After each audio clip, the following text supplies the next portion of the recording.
Okay guys, now that we've looked at some polynomial functions, being able to identify them as well as write them in standard form, identify leading coefficient and degree, and also end behavior of a polynomial function, what I want to do is I actually just want to go graph our own polynomial function. So what we're going to be doing is actually taking a look at this function that I've left for us here, this fourth degree polynomial function f of x, or y equals x squared minus 4, and going and getting a graph. And so as we do this, what we're going to be doing is kind of a series of steps that we do on each one of these, but kind of using what we know about polynomials in the first place in order to find some values and go graph them. So for the steps that we take here, the first thing we're always going to do is determine the end behavior of the function using what we call the leading coefficient test.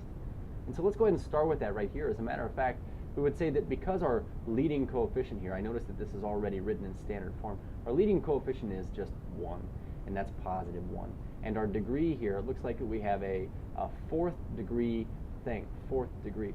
So in terms of end behavior, because our leading coefficient is positive, definitely the right side of our graph is going to rise.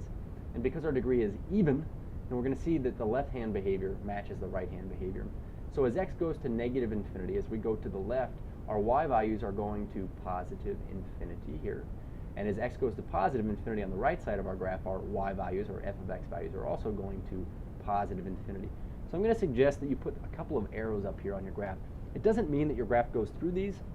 This is kind of just a visual aid to help you know that the left and right-hand side behavior of your graph is going to rise. Excuse me. So for part B here, we're going to create a table of values including sufficient points to graph the polynomial function. Now, when I say sufficient points, what does that mean? Well, it means enough points that you feel like you could go and make a graph of this without having too little information. So in terms of tabled values, let's go ahead and make our table of values down here. And on the left side, we're going to put in our x values. Now on the right side, we're going to put in, looks like our name of our function here is f of x. And so what we're going to do is we're going to choose some x values to go plug in. I'm going to choose negative 2, negative 1, 0, 1, and 2. But I also want you to be open to the fact that we could keep plugging in more and more x values if we wanted to. The reason why I'm not is just that this will give me a good sense of where some points are, and give me also a good sense of should I plug in some more x values. So this is a good starting set of x values. So to plug these in, we're just going to get our calculators here, and we're going to substitute these into our equation wherever we see an x. So, excuse me, because here we want 2 comma f of negative 2, excuse me, negative 2 comma f of negative 2, we need to go plug negative 2 into our function everywhere we see an x. I see an x right here where we have x to the fourth. I'll just take that out and I'll say negative 2 to the fourth power, and then we have minus 2. So here is our function. When we plug in everywhere we see an x, we plug in a negative 2. I'll hit enter. It looks like we get 14. So I'm going to write 14 here. When I plug in negative 1, now remember the neat thing about this is I can go back and hit second enter, and we'll just go back and switch my negative 2 to a negative 1, get another value here. So our y value when x is negative 1 is a negative 1 itself. When we plug in 0, now here's one of my favorite things. You'll notice that underneath I said create a table of values using sufficient points to graph the polynomial function. What I also say is identify the coordinate pair that represents the y-intercept of a graph. And so in order to find a y-intercept, let's make sure that we write this down here. I think I usually have a text option. Okay, we'll type this in. To find the y-intercept of any graph, substitute 0 in for x and solve for y. When we find a y-intercept of a graph, the peculiar thing is this. The y-intercept is exactly where our graph crosses the x-axis, and the truth about any point on the x-axis or on the y-axis is that it has an x value of 0. And so to find the y-intercept, it's always actually going to be this point right here where we've plugged in 0 for x. And so I want to make sure that we label this. On all of our tables, we're going to say when we plug in 0 for x and get a y value, we're actually finding the y-intercept of our graph. So to plug in 0 here, let me get my calculator back out. This would be second enter. This would be 0 to the fourth minus 2. So that would be, let's see, delete that negative. We'll write a 0 in here. We get negative 2. So our graph is going to hit the y-axis at 0, negative 2. When we plug in 1, we'll go back and say second enter here. We'll switch that 0 to a 1. And while I'm here, I'm going to go ahead and I'm going to hit second enter. I'm going to go back and substitute in 1. I'm going to put in a 2. So we get negative 1 and 14 respectively for these two y values. So what we're going to do is we're actually going to graph these here. And I would say that this is a sufficient amount of points right here because if I were to plug in, say, 3, I just want to show you here. If we were to plug in 3, then we're going to start to, on the left and right side of our graph here, you'll notice that 14 is big. Well, 79 would be even bigger. And if we go further to the left, that is, plug in more and more negative x values, they're actually going to grow without bound also, just because of our end behavior of our graph. So again, would you be okay with negative 2 through 2? In this case, yes, because we can start to see that if we go beyond that in terms of x values here, our y values are going to start to get very large. So looking at what we have, at least with our core set of values here, I see that 14 is my biggest y value. And because 14 is my biggest y value, what I'm going to want to do is I'm going to want to change the scale on my y-axis so that we can fit in these 2 points right here that normally wouldn't have fit in because I only go up 10 notch marks. So I want you to either A, make a note up here on your y-axis whenever you change a scale. We say y scale. And I'm actually going to change my scale to go by 2s. That just means that every notch mark is going to represent 2. So we have 2, 4, 6, 8. This would make this 10. So another way to change your scale is to actually not write this up here, but actually choose some notch marks to put some values on so that your audience would know that, hey, you must be going by 2s on that axis.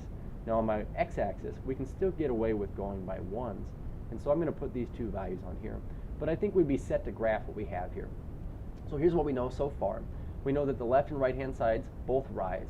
We know that the point negative 2 comma 14 is on my graph. So let me put this on. Left 2, up 7 notch marks would really be negative 2, 14 if we're going by 2s on our y-axis. Negative 1, 1. We go left 1 and up, well, a half a notch mark, even though that really represents 1 there. We'll go 0, negative 2. Well, 0, negative 2 would have to lie right here. We would say, oops, sorry, this is a negative 1 right here. Negative 1, negative 1. 0, negative 2. We have 1 comma negative 1, so right 1, down 1, which is actually half a notch mark because we changed the scale. And then right 2 up 14. Right 2 up 14. Now you can see that if I were to go to 3, I'd actually have to graph way up at 79. And so it wouldn't be worth graphing this point right here. What I would know, though, is just basically that my graph, now that we've got all our points on here, we would just connect the points from left to right here, going through all of these points that we plotted and having the end behavior that we indicated in the beginning. So we get this graph right here, x to the 4th minus 2, that looks kind of like a parabola right here. And just to show you, I'm going to go put this up here. Whoops. We'll put this in right here for Desmos. Let me clear this message out of the way. Desmos.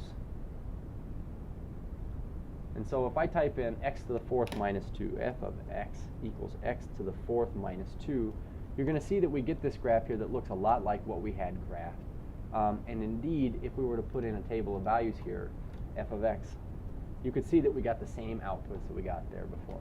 So to graph one of these, really simple, all we're really doing is determining the end behavior, plotting some x values and y values that we put into a table, and then graphing a smooth curve that goes through these. So I want to try this again here, except for this time with our k of x here. It looks like on number 25. So first things first, let's do this. Let's make sure that we've got it written in standard form. I noticed that in front should be our negative x to the 3rd since it has the highest exponent power, and then plus 2x to the 2nd, plus 3 as our constant. So in terms of end behavior, let's start with this. Our leading coefficient in this case is negative 1. And so we would say that the right-hand behavior of our graph falls. Now our degree in this case is 3rd. We have a cubic function. And so, but, excuse me, because that degree is odd, we're going to see that the left-hand side behavior does the opposite of what we did on the right. So on my graph, I'm going to go up here and put rises on the left, falls on the right, and then we're going to go create a table of values here. So again, I want to put x, and we'll put k of x over here since that's our function y value. And I'm going to start with just negative 2, negative 1, 0, 1, and 2. And I'm going to leave myself some room up here where negative 3 might go, and I'm going to leave myself some room down here where 3 might go, just in case we want to plug in more x values. And so, since we want to find here k of negative 2, that means everywhere in my function I see an x, I'm going to plug in a negative 2. Now just to be clear on this, this is negative blank squared, cubed, plus 2 times blank squared, plus 3. If I were substituting this in, I would get this right here. All we really need to do is go put this into our calculator. And so we would get negative, parentheses, and in the parentheses we're putting in negative 2, end parenthesis, and then to the power of 3, plus. Now we have 2, in parentheses we'll put our negative 2, end parenthesis, squared plus 3. If I hit enter, then I get 19. So this looks like our y value at this x value here is 19, and it's positive. The neat thing about this is now when I want to go back in and plug in -1, I can hit second enter. Or we could just go back and change all of my -2's to -1s. So I'll type over my 2, I'll make it a 1. Type over my 2, I'll make it a 1. So I get 6. 6. So plugging in 0. The neat thing about plugging in 0 is this is our y-intercept. And what I want you to notice is, we did this last time, when we plugged in 0, we got our constant term, which is, in this case, 3. But the reason why is because anytime we plug in 0 for anything that has an x, it's going to turn out to be a 0. And anything plus or minus 0 is itself. So we really get -0 cubed plus 2 times 0 squared plus 3. In other words, we get 0 plus 0 plus 3, which comes out to be 3. But just to show you here, if we were to second enter, go back and change these -1s to 0s. Delete. 0. Delete. Let me go back one space here. 0. Enter. We get 3. So we get our constant term. And we want to make sure we write a note here. This is our y-intercept on our graph. So twice now we've seen that the constant term is our y-intercept of our graph. It'll always be true that the constant term will be the y-intercept on our graph here. So plugging in 1, second enter, we'll go back and change our 0s to 1s. 1 and 1. We get a y value of 4, and I'm going to go ahead and change this out so that I get my 2's in here as well. So 2 and 2. So we get 4 and 3 respectively. So we've got some points on our graph now. What we want to do is actually just go put these points on our graph and first of all decide whether we need to change our scale.